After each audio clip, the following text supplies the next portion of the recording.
அனைவருக்கும் வணக்கம். Welcome to Entri YouTube channel. நம்ம சேனல்ல நாம எஸ்எஸ்சி, ஆர்ஆர்பி அண்ட் பேங்கிங் எக்ஸாமோட அப்டேட்ஸ் ரெகுலரா பார்த்துட்டு இருக்கோம். அதோட கண்டினியூஷனா இந்த வீடியோல நம்ம பார்க்கக்கூடியது ஆர்ஆர்பி ரயில்வே ரெக்ரூட்மெண்ட் போர்ட்ல இருந்து வந்திருக்கக்கூடிய ரொம்பவே முக்கியமான ஒரு அப்டேட். இந்த அப்டேட் ஆக்சுவலா ஸ்டூடெண்ட்ஸுக்கு ரயில்வே ரெக்ரூட்மெண்ட் போர்ட்ல இருந்து வெளியில வரல. அதாவது 5/12/2025 தேதி போட்டு அவங்களுக்குள்ள அவங்க பகிர்ந்துகிட்ட ஒரு லெட்டர்.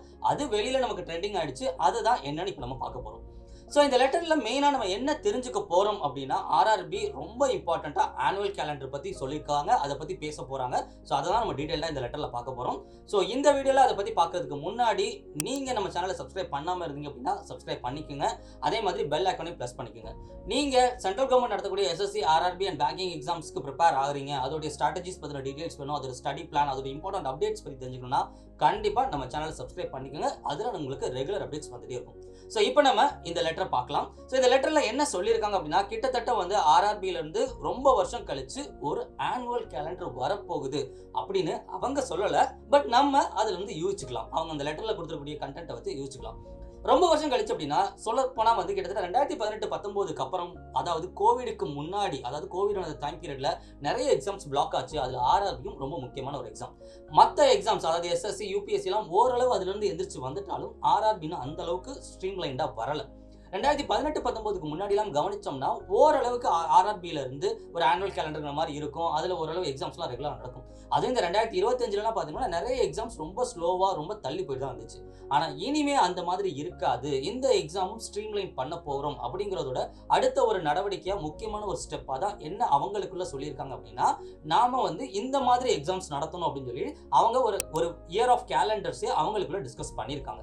இதுல இந்த லெட்டர்ல நம்ம பார்த்தாலே தெரியும், ப்ரொபோசல் ஃபார் டிராஃப்ட் சிஇஎன் அப்படின்னு கொடுத்துருக்காங்க. ஆர்ஆர்பி எக்ஸாம்ஸ் எழுதக்கூடியவங்களுக்கு தெரியும், சிஇஎன் அப்படிங்கிறது அந்த நோட்டிஃபிகேஷன்ஸை யூஸ்வலாக ரெஃபர் பண்ணக்கூடியது. அதாவது சென்ட்ரலைஸ்டு எம்ப்ளாய்மெண்ட் நோட்டிஃபிகேஷன் அப்படிங்கிறது தான் சிஇஎன் அப்படின்னு நம்ம சொல்லுவோம். ஒவ்வொரு நோட்டிஃபிகேஷன் வரும்போது அந்த சிஇஎன் நம்பர் போட்டு அந்த எக்ஸாம்ஸ் வரும், அந்த வருஷத்துக்கானது அப்படிங்கிற மாதிரி வரும். ஸோ அந்த டிராஃப்ட் சிஇஎன் ஒவ்வொன்றும் எப்போ ரெடி பண்ணணும் அப்படிங்கிறத அவங்க டீடைல்டாக லிஸ்ட் போட்டிருக்காங்க. ஸோ பிப்ரவரி 2026 அசிஸ்டன்ட் லோகோ பைலட்டோட சிஇஎன், அதாவது சென்ட்ரலைஸ்டு எம்ப்ளாய்மெண்ட் நோட்டிஃபிகேஷன்ஸ் வரப்போகுது அப்படிங்கிற மாதிரி அவங்க அந்த இதில் பேசியிருக்காங்க. அப்போ டிராஃப்ட் அவங்க ரெடி பண்ணாங்கன்னா மேக்ஸிமம் பிப்ரவரி எண்டு இல்லைனா மார்ச்லையும் நம்ம எதிர்பார்க்கலாம். ஸோ அதே மாதிரி அடுத்தடுத்து ஒவ்வொன்றுமே எப்பப்போ எக்ஸாம்ஸ் வரும் அப்படிங்கிறத நம்ம இதுல இருந்தே அனலைஸ் பண்ணிடலாம். ஸோ மார்ச்ல அப்ராக்சிமேட்டா டெக்னீஷியன்ஸும் செக்ஷன் கண்ட்ரோலருக்கு ஏப்ரல்லையும், அதே மாதிரி ஜூலைல ஜூனியர் இன்ஜினியர்ஸ்க்கும் பேராமெடிக்கல் கேட்டகரிஸ்க்கும் கொடுத்துருக்காங்க. ரொம்ப இம்பார்ட்டண்டா எல்லாரும் எதிர்பார்க்கக்கூடிய இந்த என்டிபிசி அது ஆகஸ்ட்ல கொடுத்துருக்காங்க. அது மட்டும் இல்லாம இதுல ரொம்ப முக்கியமா ஒரு விஷயம் நம்ம என்ன கவனிக்கணும்னா, இந்த செக்ஷன் கண்ட்ரோலர் அப்படிங்கறத தனிச்சியாவே சொல்லியிருக்காங்க. யூஸ்வலா செக்ஷன் கண்ட்ரோலர் அப்படிங்கிறது இந்த என்டிபிசிலே ரிலேட் பண்ணி வரக்கூடியது. பட் அது தனியாவே சொல்லியிருக்காங்க. அதே மாதிரி நமக்கு மினிஸ்ட்ரியல் லெவல்ல இருக்கக்கூடியதுக்கு செப்டம்பர் அண்ட் அக்டோபர்ல தனித்தனியா சொல்லியிருக்காங்க. ஸோ இதுல இருந்து என்ன தெரிஞ்சுக்கலாம், அப்ப 2026ல ஆனுவல் கேலண்டராவே ஒரு செட்டப் ரெடி பண்ணி ப்ராப்பரா அடுத்தடுத்த எக்ஸாம்ஸ் சொல்லி, அதுவும் நமக்கு பிப்ரவரில இருந்து ஆரம்பிச்சு அக்டோபர் வரைக்கும் ரெகுலரா எக்ஸாம்ஸ் ஆர்ஆர்பில இருந்து இருக்க போகுது. ஸோ ரயில்வே ரெக்ரூட்மெண்ட் போர்டை ஃபாலோ பண்ணக்கூடிய ஆஸ்பிரன்ட்ஸ், அதுக்கு ப்ரிப்பேர் ஆகக்கூடிய மாணவர்களுக்கு இது ஒரு நல்ல ஒரு ஆப்பர்ச்சுனிட்டி. தயவு செஞ்சு இதை யூஸ் பண்ணிக்கோங்க. எக்ஸாம்ஸ் வருமா வராதான்னு நம்ம வெயிட் பண்றது இல்லை, 2025லேயே அவங்க நிறைய எக்ஸாம்ஸ் வைக்கல சார், 2026லாம் வைப்பாங்களா அப்படின்னு கன்ஃபியூஸ் ஆகி அதை அப்படியே மிஸ் பண்றது, அந்த தவிர தயவு செஞ்சு பண்ணாதீங்க. இது ஒரு நல்ல ஆப்பர்ச்சுனிட்டி. எக்ஸாம்ஸ் ரெகுலரா வரப்போது, அதுக்குண்டான ஒரு இண்டிகேஷன் தான் இந்த ஒரு லெட்டர் நமக்கு ட்ரெண்ட் ஆனது. ஸோ தயவு செஞ்சு அந்த எக்ஸாம்ஸ் ப்ராப்பரா இருக்கு, அதுக்கேற்ற மாதிரி நீங்க ப்ரிப்பேர் பண்ண ஆரம்பிங்க. ஏன்னா அப்போ நோட்டிஃபிகேஷன் வந்ததுக்கு அப்புறம் ப்ரிப்பேர் பண்ண ஆரம்பிச்சோம்னா ஒர்க் அவுட்டே ஆகாது. இது ஏற்கனவே ஒரு சில வீடியோவில் நம்ம சேனலே நானே சொல்லியிருக்கேன். அதனால இப்போ இருந்தே ரெகுலரா ப்ரிப்பேர் பண்ண ஆரம்பிங்க. அப்ப இந்த ஒரு விஷயம் மட்டும் தான் இதுல சொல்லியிருக்காங்களா அப்படின்னு கேட்டா அது மட்டும் கிடையாது. அந்தந்த ஆர்ஆர்பியோட எக்ஸாம்ஸுக்கு அவங்களுக்குள்ளேயே யாரெல்லாம் நோடல் ஆஃபீஸர்ஸ் அப்படிங்கிற மாதிரி சொல்லியிருக்காங்க. அவங்களுக்கு அவங்க நோடல் ஆஃபீஸர் சொன்னா இது நமக்கு என்ன சார் அப்படின்னு கேட்டீங்கன்னா, இதுல ஒரு முக்கியமான விஷயம் இருக்கு. இந்த ஒரு எக்ஸாமுக்கு ஃபார் எக்ஸாம்பிள் அசிஸ்டன்ட் லோகோ பைலட்டுக்கு இவங்க தான் நோடல் ஆஃபீஸர் அப்படின்னு ஒருத்தவங்களை நிர்ணயிச்சிருக்காங்கன்னா, அப்ப இனிமே எக்ஸாம்ஸ் ரொம்ப ப்ராப்பரா கண்டக்ட் பண்ணுவாங்க.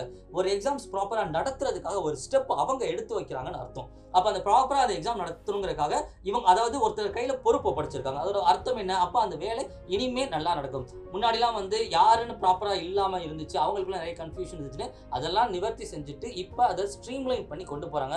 ஸோ எக்ஸாம்ஸ் ஸ்ட்ரீம்லைன்டா நடக்க போது, அவங்க சொல்லியிருக்கிற மாதிரியே எக்ஸாம்ஸ் இந்தந்த கேலண்டர்ஸ்ல இந்தந்த டேட்ல வரப்போகுது. இது ஒரு நல்ல ஆப்பர்ச்சுனிட்டி. ஏன்னா ஆர்ஆர்பியை பொறுத்த வரைக்கும் இந்த மாதிரி ஸ்ட்ரீம்லைன் பண்ணது ரொம்ப வருஷம் கழிச்சு. இது நான் ஏற்கனவே சொல்லிட்டேன். சொன்ன மாதிரி ரொம்ப வருஷம் கழிச்சு இது ஒரு நல்ல ஆப்பர்ச்சுனிட்டி, நல்ல எக்ஸாம்ஸ் வரப்போகுது. ஸோ தயவு செஞ்சு இதுக்கு இப்போ இருந்தே படிக்க ஆரம்பிங்க. இப்போ இருந்து இதுக்கு ஆர்ஆர்பியோட எக்ஸாம்ஸ்க்கு அது என்ன சிலபஸாக இருந்தாலும் அது நீங்கள் என்ன டார்கெட் பண்ணணும். சில பேர் ஏஎல்பி டார்கெட் பண்ணுவாங்க, சில பேர் என்டிபிசி டார்கெட் பண்ணுவாங்க, சில பேர் ஜூனியர் இன்ஜினியர் டார்கெட் பண்ணுவாங்க. ஸோ நீங்கள் எதை டார்கெட் பண்ணாலும் அதுக்கு ப்ரிப்பேர் ஆக ஆரம்பிங்க. அதே மாதிரி நம்ம இன்னொரு வீடியோவில் வந்து பேங்கிங் எக்ஸாம்ஸும் வந்து ப்ராப்பராக சேனலைஸ்டாக நடத்த போகிறாங்க அப்படிங்கிற மாதிரி நம்ம ஏற்கனவே பார்த்துருக்கோம். அந்த வீடியோ பார்க்க மாட்டீங்கன்னா நம்மளுடைய சேனல்லே இருக்குது, பாருங்கள். ஸோ அப்போ இதோடைய மீனிங் என்னன்னா, பேங்கிங்காக இருக்கட்டும், எஸ்எஸ்சியாக இருக்கட்டும், ஆர்ஆர்பியாக இருக்கட்டும், இதெல்லாம் ஸ்ட்ரீம்லைனாக நடக்குது. எஸ்எஸ்சி ஏற்கனவே ஸ்ட்ரீம்லைனாக ஓரளவு நடக்குது. ஸோ அப்போ நமக்கு அடுத்த வருஷம் 2026 ஒரு பெரிய ஆப்பர்ச்சுனிட்டி இருக்கு.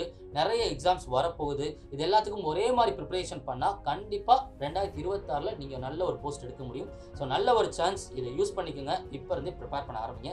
ஸோ சென்ட்ரல் கவர்மெண்ட் எக்ஸாம்ஸோட ரெகுலர் அப்டேட்ஸ்க்கு நம்மளுடைய என்ட்ரி யூடியூப் சேனலை வந்து சப்ஸ்கிரைப் பண்ணிக்கோங்க. அதே மாதிரி உங்களுக்கு எதுவும் டவுட்ஸ் இருந்ததுனாலும் கீழே கமெண்ட்ல கேளுங்க. நம்ம டீம்ல இருந்து கண்டிப்பாக உங்களுக்கு ரிப்ளை பண்ணுவாங்க. ஸோ இந்த வீடியோ பிடிச்சிருந்தா உங்க ஃப்ரெண்ட்ஸ் கிட்டையும் ஷேர் பண்ணுங்க. ரெகுலரா இருங்க, நல்லா படிங்க. All the best. தேங்க்யூ.